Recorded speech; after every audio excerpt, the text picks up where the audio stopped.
श्री शिवाय नमस्तुभ्यम। शिव पुराण की कथा सुनने वाले सभी भक्तों का आज की कथा में हार्दिक स्वागत है। भगवान भोलेनाथ और माता पार्वती आपकी समस्त मनोकामनाओं को पूर्ण करें। दोस्तों, आज शिव महापुराण की कथा का अंतिम अध्याय है। तो सबसे पहले तो आप सभी का बहुत बहुत धन्यवाद करना चाहूँगी कि आप लोगों ने इतने धैर्य के साथ शिव महापुराण की कथा सुनी। और अब शिव पुराण की पावन और परम कल्याणकारी कथा का श्रवण करते हैं, जिसमें सबसे पहले आप सुनने वाले हैं ध्यान और उसकी महिमा, योग धर्म तथा शिव योगी का महत्व क्या होता है, शिव भक्त या फिर शिव के लिए प्राण देने अथवा शिव क्षेत्र में मरण से तत्काल मोक्ष लाभ का कथन, पंचाक्षर मंत्र की महिमा और महत्व बताने के बाद उपमन्यु कहते हैं, श्री कृष्ण श्री कंठनाथ का स्मरण करने वाले लोगों के संपूर्ण मनोरथों की सिद्धि तत्काल हो जाती है। ऐसा जानकर कुछ योगी उनका ध्यान अवश्य करते हैं। कुछ लोग मन की स्थिरता के लिए स्थूल रूप का ध्यान करते हैं। स्थूल रूप के चिंतन में लगकर जब चित्त निश्चल हो जाता है तब सूक्ष्म रूप में वह स्थिर होता है। भगवान शिव का चिंतन करने पर सब सिद्धियां प्रत्यक्ष सिद्ध हो जाती हैं। अन्य मूर्तियों का ध्यान करने पर भी शिव रूप का अवश्य चिंतन करना चाहिए। जिस जिस रूप में मन की स्थिरता लक्षित हो उसका बारंबार ध्यान करना चाहिए। ध्यान पहले सविषय होता है, फिर निर्विषय होता है, ऐसा ज्ञानी पुरुषों का कथन है। इस विषय में कुछ सत्पुरुषों का मत है कि कोई भी ध्यान निर्विषय होता ही नहीं। बुद्धि की ही कोई प्रवाह रूपा संतति ध्यान कहलाती है। इसलिए निर्विषय बुद्धि केवल निर्गुण निराकार ब्रह्म में ही प्रवृत्त होती है। अतः सविषय ध्यान प्रातः काल के सूर्य की किरणों के समान ज्योति का आश्रय लेने वाला है तथा निर्विषय ध्यान सूक्ष्म तत्व का अवलंबन करने वाला है। इन दो के सिवा और कोई ध्यान वास्तव में नहीं है। अथवा सविषय ध्यान साकार स्वरूप का अवलंबन करने वाला है तथा निराकार स्वरूप का जो बोध या अनुभव है वही निर्विषय ध्यान माना गया है। वह सविषय और निर्विषय ध्यान ही क्रमशः सबीज और निर्बीज कहा जाता है। निराकार का आश्रय लेने से उसे निर्बीज और साकार का आश्रय लेने से सबीज की संज्ञा दी गई है। अतः पहले सविषय या सबीज ध्यान करके अंत में सब प्रकार की सिद्धि के लिए निर्विषय अथवा निर्बीज ध्यान करना चाहिए। प्राणायाम करने से क्रमशः शांति और दिव्य सिद्धियां सिद्ध होती हैं। उनके नाम हैं शांति, प्रशांति, दीप्ति और प्रसाद। समस्त आपदाओं के शमन को ही शांति कहा गया है। तम अर्थात अज्ञान का बाहर और भीतर से नाश ही प्रशांति है। बाहर और भीतर जो ज्ञान का प्रकाश होता है उसका नाम दीप्ति है तथा बुद्धि की जो स्वस्थता अर्थात आत्मनिष्ठता है उसी को प्रसाद कहा गया है। बाह्य और अभ्यंतर सहित जो समस्त करण हैं वे बुद्धि के प्रसाद से शीघ्र ही प्रसन्न अथवा निर्मल हो जाते हैं। ध्याता, ध्यान, ध्येय और ध्यान प्रयोजन, इन चार को जानकर ध्यान करने वाला पुरुष ध्यान करे। जो ज्ञान और वैराग्य से संपन्न हो, सदा शांत चित्त रहता हो, श्रद्धालु हो और जिसकी बुद्धि प्रसाद गुण से युक्त हो, ऐसे साधक को ही सत्पुरुषों ने ध्याता कहा है। ध्येय चिंतायाम, यह धातु है, इसका अर्थ है चिंतन। भगवान शिव का बारंबार चिंतन ही ध्यान कहलाता है। जैसे थोड़ा सा भी योगाभ्यास पाप का नाश कर देता है, उसी तरह क्षण मात्र भी ध्यान करने वाले पुरुष के सारे पाप नष्ट हो जाते हैं। श्रद्धा पूर्वक विक्षेप रहित चित्त से परमेश्वर का जो चिंतन है उसी का नाम ध्यान है। बुद्धि के प्रवाह रूप ध्यान का जो आलंबन या आश्रय है उसी को साधु पुरुष ध्येय कहते हैं। और स्वयं सांब सदाशिव ही वह ध्येय है। मोक्ष सुख का पूर्ण अनुभव और अणिमा आदि ऐश्वर्य की उपलब्धि ये पूर्ण शिव ध्यान के साक्षात प्रयोजन कहे गए हैं। ध्यान से सौख्य और मोक्ष दोनों की प्राप्ति होती है। इसलिए मनुष्य को सब कुछ छोड़कर ध्यान में लग जाना चाहिए। बिना ध्यान के ज्ञान नहीं होता और जिसने योग का साधन नहीं किया है उसका ध्यान सिद्ध नहीं होता। जिसे ध्यान और ज्ञान दोनों प्राप्त है उसने भवसागर को पार कर लिया। समस्त उपाधियों से रहित निर्मल ज्ञान और एकाग्रतापूर्ण ध्यान ये योगाभ्यास से युक्त योगी को ही सिद्ध होते हैं। जिनके सारे पाप नष्ट हो गए हों उन्हीं की बुद्धि ज्ञान और ध्यान में लगती है। जिनकी बुद्धि पाप से दूषित है उनके लिए ज्ञान और ध्यान की बात भी अत्यंत दुर्लभ है। जैसे प्रज्वलित हुई आग सूखी और गीली लकड़ियों को भी जला देती है, उसी प्रकार ध्यानाग्नि शुभ और अशुभ कर्म को भी क्षण भर में दग्ध कर देती है। जैसे बहुत छोटा दीपक भी महान अंधकार का नाश कर देता है, उसी तरह छोटा सा योगाभ्यास भी महान पाप का विनाश कर डालता है। श्रद्धा पूर्वक क्षण भर भी परमेश्वर का ध्यान करने वाले पुरुष को जो महान श्रेय प्राप्त होता है उसका कहीं अंत नहीं है। ध्यान के समान कोई तीर्थ नहीं है, ध्यान के समान कोई तप नहीं है और ध्यान के समान कोई यज्ञ भी नहीं है। इसलिए ध्यान अवश्य करें। अपने आत्मा एवं परमात्मा का बोध प्राप्त करने के कारण योगी जन केवल जल से भरे हुए तीर्थों और पत्थर एवं मिट्टी की बनी हुई देवमूर्तियों का आश्रय नहीं लेते। वे आत्म तीर्थ में अवगाहन करते हैं और आत्मदेव के ही भजन में लगे रहते हैं।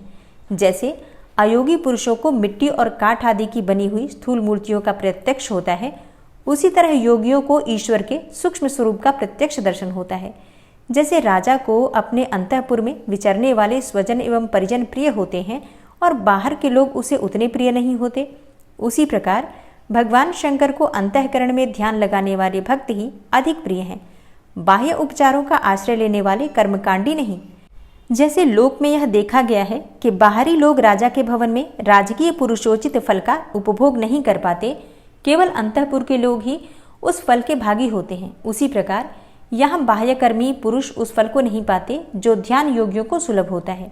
ज्ञान योग की साधना के लिए उद्यत हुआ पुरुष यदि बीच में ही मर जाए तो भी वह योग के लिए उद्योग करने मात्र से ही रुद्रलोक में जाएगा और वहां दिव्य सुख का उपभोग करके फिर से वह योगियों के कुल में जन्म लेगा और पुनः ज्ञान योग को पाकर संसार सागर को लांघ जाएगा। योग का जिज्ञासु पुरुष भी जिस गति को पाता है उसे यज्ञकर्ता संपूर्ण महायज्ञों का अनुष्ठान करके भी नहीं पाता। करोड़ों वेद वेत्ता द्विजों की पूजा करने से जो फल मिलता है वह एक शिवयोगी को भिक्षा देने मात्र से प्राप्त हो जाता है। यज्ञ, अग्निहोत्र, दान, तीर्थ सेवन और होम, इन सभी पुण्य कर्मों के अनुष्ठान से जो फल मिलता है वह सारा फल शिव योगियों को अन्न देने मात्र से प्राप्त हो जाता है। जो मूढ़ मानव शिव योगियों की निंदा करते हैं वे श्रोताओं सहित नरक में पड़ते हैं और प्रलय काल तक वहीं रहते हैं। श्रोता के होने पर ही कोई शिव योगियों की निंदा का वक्ता हो सकता है, इसलिए महापुरुषों के मत में उस निंदा को सुनने वाला भी महान पापी और दंडनीय है। जो लोग सदा भक्तिभाव से शिव योगियों की सेवा करते हैं वे महान भोग पाते हैं और अंत में शिव योग की भी उपलब्धि कर लेते हैं। इसलिए भोगार्थी मनुष्यों को चाहिए कि वे रहने को स्थान, खान पान, सैया तथा ओढ़ने बिछाने की सामग्री आदि देकर सदा शिव योगियों का सत्कार करें। योग धर्म संसार अत्यंत प्रबल है, अतः पाप रूपी मुद्गरों से उसका भेदन नहीं हो सकता। योग धर्म और पाप मुद्गर में उतना ही अंतर समझना चाहिए जितना कि वज्र और तंदुल में। अतः योगी जन पापों और ताप समूहों से उसी तरह लिप्त नहीं होते जैसे कमल का पत्ता पानी से। शिव योग पारायण मुनि जिस देश में नित्य निवास करता है वह देश भी पवित्र हो जाता है, फिर उसकी पवित्रता के विषय में तो कहना ही क्या। अतः चतुर एवं विद्वान पुरुष सब कृत्यों को छोड़कर संपूर्ण दुखों से छुटकारा पाने के लिए शिव योग का अभ्यास करें।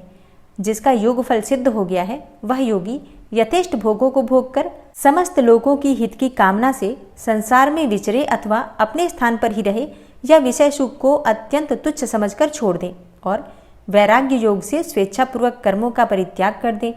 जो मनुष्य बहुत से अरिष्ट देखकर अपनी मृत्यु को निकट जान ले उसे योगानुष्ठान में संलग्न होकर शिव क्षेत्र का आश्रय लेना चाहिए। वह मनुष्य यदि धीर चित्त होकर वहीं निवास करता रहे तो रोग आदि के बिना भी स्वयं ही प्राणों का परित्याग कर सकता है। अनशन करके शिवाग्नि में शरीर को आहुति देकर अथवा शिव तीर्थों में अवगाहन करते हुए अपने शरीर को उन्हीं के जल में डालकर शिव शास्त्रोक्त विधि से जो अपने प्राणों का त्याग करता है वह तत्काल मुक्त हो जाता है। इसमें अन्यथा विचार करने की कोई आवश्यकता नहीं है। अथवा जो रोग आदि से विवश होकर शिव क्षेत्र की शरण लेता है उसकी भी यदि वहां मृत्यु हो जाए तो वह उसी प्रकार मुक्त हो जाता है, इसमें संशय नहीं है। इसलिए लोग अनशन आदि से शिव क्षेत्र में श्रेष्ठ मरण की कामना करते हैं, क्योंकि शास्त्र पर विश्वास करके धीर हुए मन से उनके द्वारा इस तरह की मृत्यु स्वीकार की जाती है। जो शिव के लिए अथवा शिव भक्तों के लिए प्राण त्याग करता है उसके समान दूसरा कोई मनुष्य मुक्ति मार्ग पर स्थित नहीं है। इस कारण इस संसार मंडल से उसकी शीघ्र मुक्ति हो जाती है। इनमें से किसी एक उपाय का किसी तरह भी अवलंबन करके अथवा विधिवत सदत्व शुद्धि को प्राप्त होकर यदि कोई मनुष्य मरता है तो उसका अन्य पशुओं और प्राणियों के समान यहाँ और्ध्वदेहिक संस्कार नहीं करना चाहिए। विशेषतः उसके पुत्र आदि को उसके मरने से अशौच की प्राप्ति नहीं होती। ऐसे पुरुष के मृत शरीर को धरती में गाड़ दें या पवित्र अग्नि से जला दें या शिव स्वरूप जल में डाल दें अथवा काठ या मिट्टी के ढेले की भांति कहीं भी फेंक दें, सब उसके लिए बराबर है। यदि ऐसे पुरुष के उद्देश्य से कोई भी कर्म करने की इच्छा हो तो दूसरों का कल्याण ही करें और अपनी शक्ति के अनुसार शिव भक्तों को तृप्त करें। ऐसे मनुष्य के धन को शिव भक्त ही ग्रहण करें और यदि उसकी संतति शिव भक्त हो तो वह भी ग्रहण कर सकती है। लेकिन यदि ऐसा संभव न हो तो उसका धन भगवान शिव को ही समर्पित कर दें, परंतु उसकी पशु संतति अर्थात शिव भक्तिहीन संतान उस धन को ग्रहण न करें। मतलब शिव पुराण के अनुसार कोई भी शिव भक्त अगर मरता है तो उसकी मृत्यु के बाद उसकी संपत्ति पर अधिकार शिव भक्तों का ही होता है। अगर उसकी संतति शिव भक्त हो तो अत्यंत ही श्रेष्ठ है, संतति वो ग्रहण कर सकती है। मतलब उस धन का उपयोग उसकी संतान तभी कर सकती है जब वो शिव भक्त हो। लेकिन शिव पुराण के इस अध्याय के साथ ये भी सिद्ध होता है कि अगर संतान शिव भक्त ना हो, नास्तिक हो, आस्तिक ना हो, ईश्वर में उसकी आस्था ना हो, तो ऐसे में उसकी संपत्ति पर उसकी संतान का भी कोई अधिकार नहीं होता है। फिर उस संपत्ति को किसी शिव मंदिर में या किसी शिव भक्त को ही दे देना चाहिए। और अब आप सुनेंगे वायुदेव का अंतर्ध्यान, ऋषियों का सरस्वती में अवभृत स्नान और काशी में दिव्य तेज का दर्शन करके ब्रह्मा जी के पास जाना, ब्रह्मा जी का उन्हें सिद्धि प्राप्ति की सूचना देकर मेरु के कुमार शिखर पर भेजना। सूत जी कहते हैं, इस प्रकार क्रोध को जीतने वाले उपमन्यु से यदुकुल नंदन श्री कृष्ण जी ने जो ज्ञान योग प्राप्त किया था उसका प्रणत भाव से बैठे हुए उन मुनियों को उपदेश देकर आत्मदर्शी वायुदेव सायंकाल आकाश में अंतर्ध्यान हो गए। तदनंतर प्रातःकाल नैमिषारण्य के समस्त तपस्वी मुनि सत्र के अंत में अवभृत स्नान करने को उद्यत हुए। उस समय ब्रह्मा जी के आदेश से साक्षात सरस्वती देवी स्वादिष्ट जल से भरी हुई स्वच्छ सुंदर नदी के रूप में वहां बहने लगी। सरस्वती नदी को उपस्थित देखकर मुनि मन ही मन बड़े प्रसन्न हुए। उन्होंने सत्र समाप्त करके उसमें अवगाहन अर्थात स्नान आरंभ किया। उस नदी के मंगलमय जल से देवता आदि का तर्पण करके पूर्व वृतांत का स्मरण करते हुए वे सबके सब वाराणसी पुरी की ओर चल दिए। उस समय हिमालय के चरणों से निकलकर दक्षिण की ओर बहने वाली भागीरथी का दर्शन करके उन ऋषियों ने उसमें स्नान किया और भागीरथी के ही किनारे का मार्ग पकड़कर वे आगे बढ़े। तदनंतर वाराणसी में पहुंचकर उन सबको बड़ी प्रसन्नता हुई। वहां उत्तर वाहिनी गंगा में स्नान करके उन्होंने अभिमुक्तेश्वर लिंग का दर्शन और विधि पूर्वक पूजन किया। पूजन करके जब वे चलने को उद्यत हुए तब उन्होंने आकाश में एक दिव्य और परम अद्भुत प्रकाशमान तेज देखा जो करोड़ों सूर्यों के समान जान पड़ता था। उसने अपनी प्रभा के प्रसार से संपूर्ण दिगंत को व्याप्त कर लिया था। तदनंतर जिन्होंने अपने शरीर में भस्म लगा रखा था वे सैकड़ों सिद्ध पाशुपत मुनि निकट जाकर उस तेज में ही लीन हो गए। उन तपस्वी महात्माओं के इस प्रकार लीन हो जाने पर वह तेज तत्काल अदृश्य हो गया। वह एक अद्भुत सी घटना घटित हुई। उस महान आश्चर्य को देखकर वे नैमिषारण्य के निवासी महर्षि यह क्या है इस बात को न जानते हुए ब्रह्मवन को चले गए। इनके जाने से पहले ही लोक पावन पवन देव वहां जा पहुंचे। उन्होंने नैमिषारण्यवासी ऋषियों का जिस प्रकार साक्षात्कार हुआ, जिस तरह उनसे उनकी बातचीत हुई, उन ऋषियों की शुद्ध बुद्धि जिस प्रकार पार्षदों सहित सांब सदाशिव में लगी रहती थी और जिस प्रकार उन यज्ञ पारायण ऋषियों का वह दीर्घकालिक यज्ञ पूरा हुआ था, ये सारी बातें जगत श्रेष्ठा ब्रह्मयोनि ब्रह्मा जी को बताई।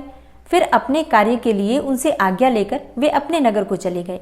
तदनंतर अपने स्थान पर बैठे हुए ब्रह्मा जी गान की कला में परस्पर स्पर्धा रखने वाले और विवाद करने वाले तुम्बुरु और नारद के गान जनित रस का आस्वादन करते हुए वहां मध्यस्थता करने लगे।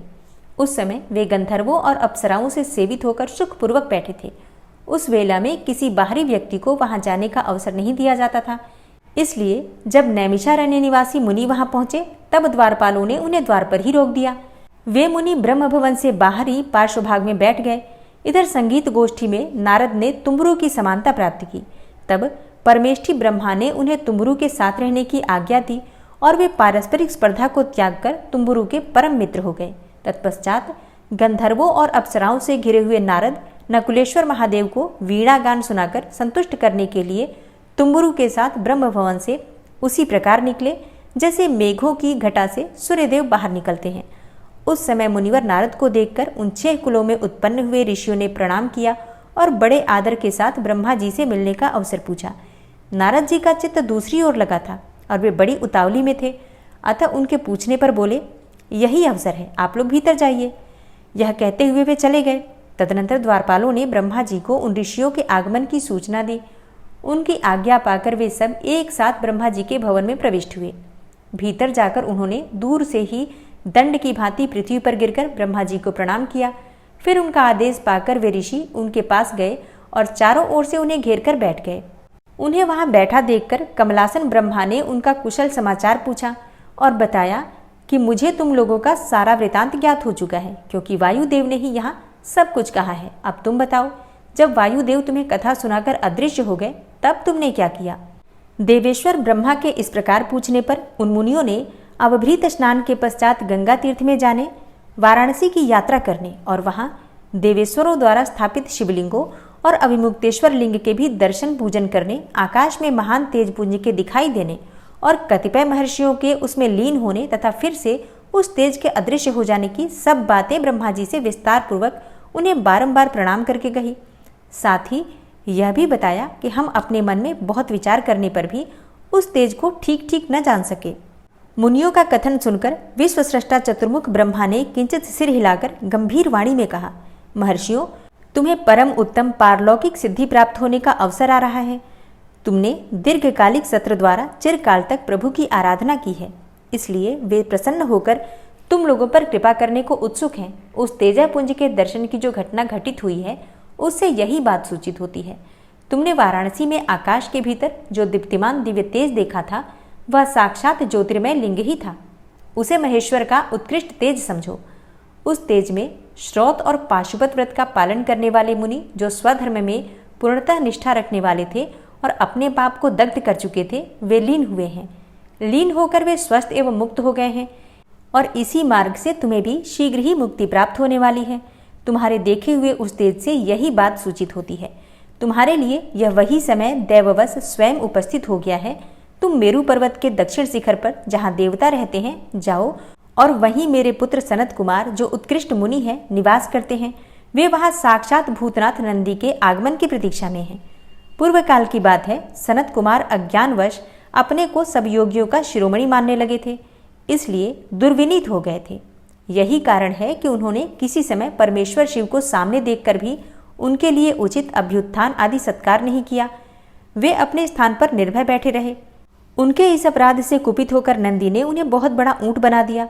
तब उनके लिए मुझे बड़ा शोक हुआ और मैंने दीर्घकाल तक महादेव और महादेवी की उपासना करके नंदी से भी बड़ी अनुनय विनय की। इस प्रकार प्रयत्न करके किसी तरह उनके ऊंट की योनि से छुटकारा दिलवाया और उन्हें पूर्ववत सनत कुमार रूप की प्राप्ति कराई। उस समय महादेव जी ने मुस्कुराते हुए से अपने गणाध्यक्ष नंदी से कहा, अनग, सनत कुमार मुनि ने मेरी ही अवहेलना करके अपना वैसा अहंकार प्रकट किया था, अतः तुम ही उनको मेरे यथार्थ स्वरूप का उपदेश दो। ब्रह्मा का ज्येष्ठ पुत्र मूढ़ की भांति मेरा स्मरण कर रहा है, अतः मैंने ही उसको तुम्हें शिष्य के रूप में दिया है। तुमसे उपदेश पाकर वह मेरे ज्ञान का प्रवर्तक होगा और वही तुम्हारा धर्माध्यक्ष के पद पर अभिषेक करेगा।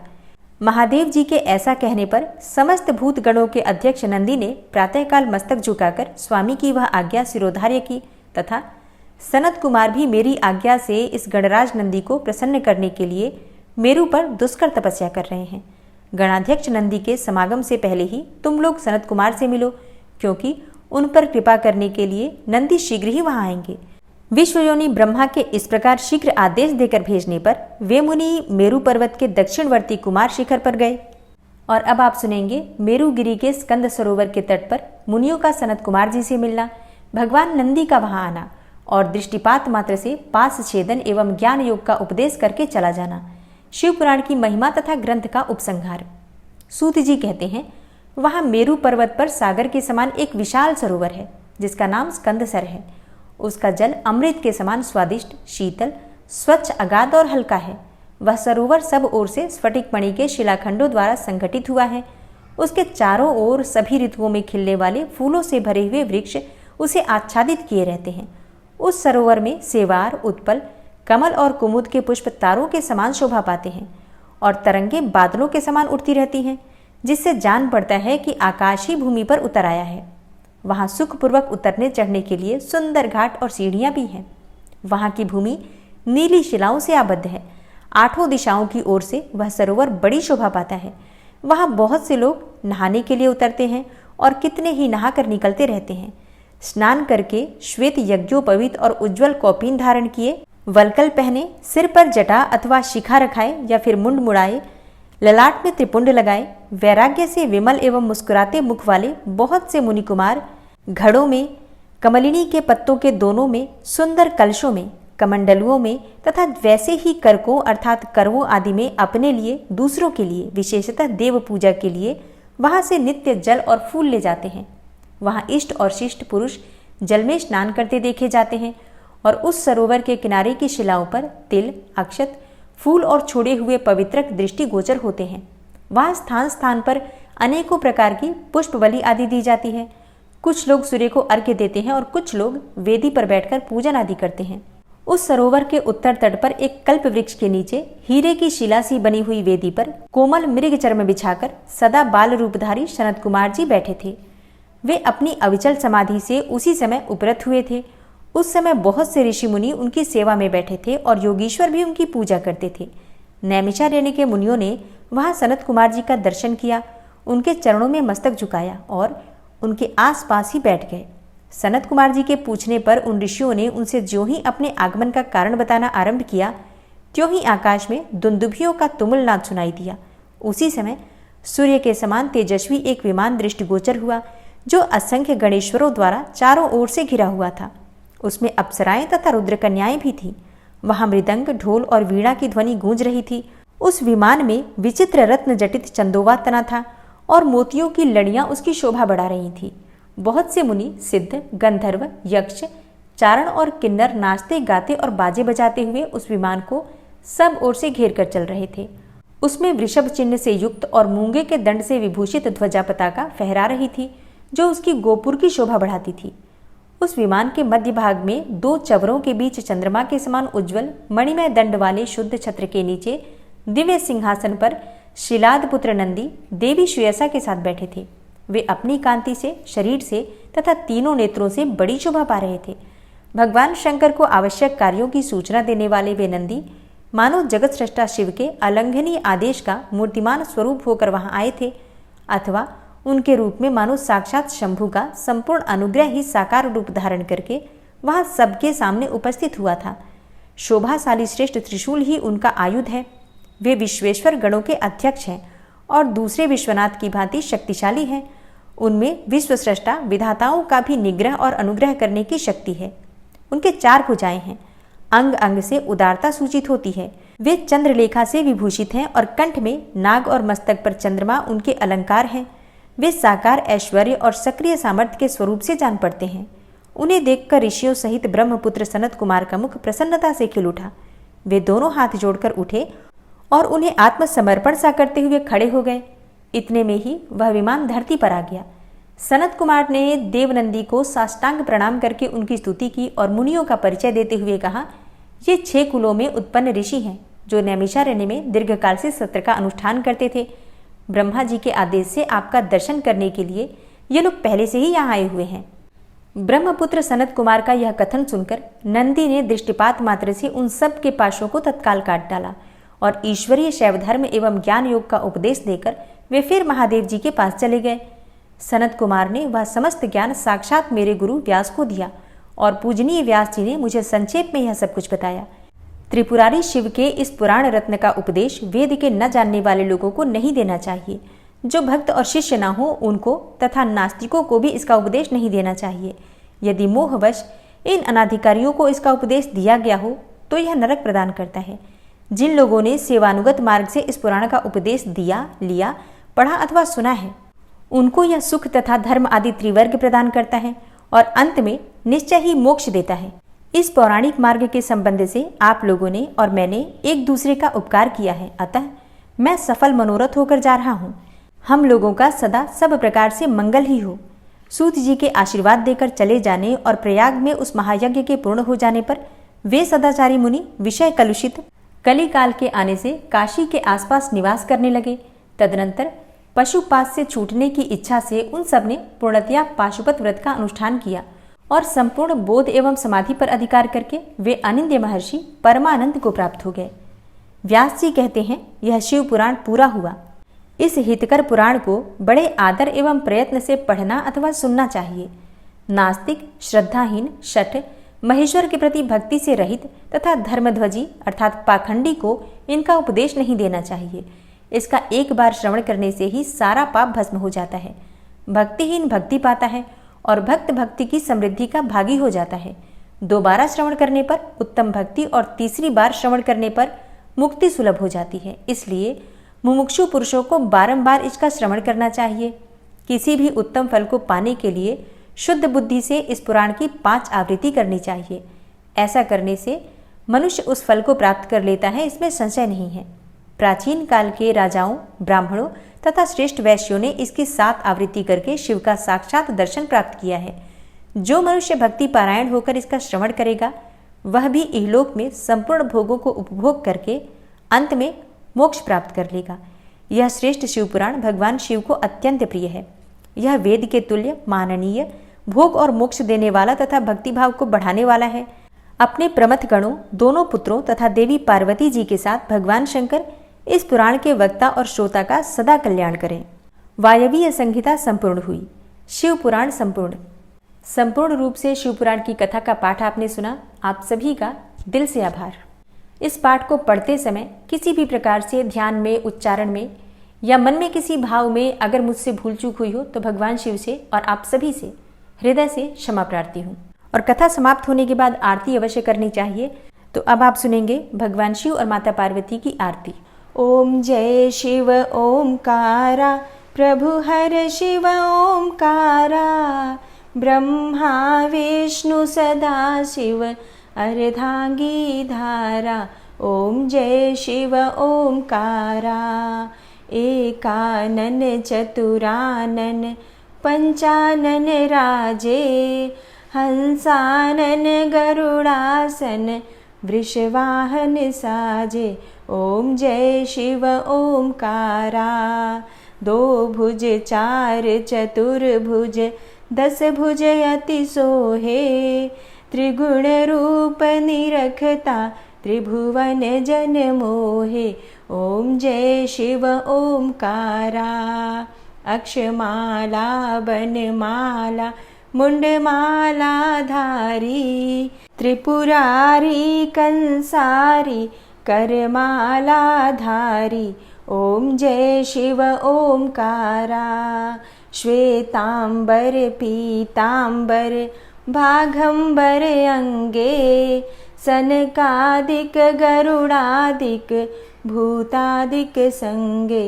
ओम जय शिव ओमकारा, कर के मध्य कमंडल चक्र त्रिशूलधारी, सुखकारी दुखहारी जगपालनकारी।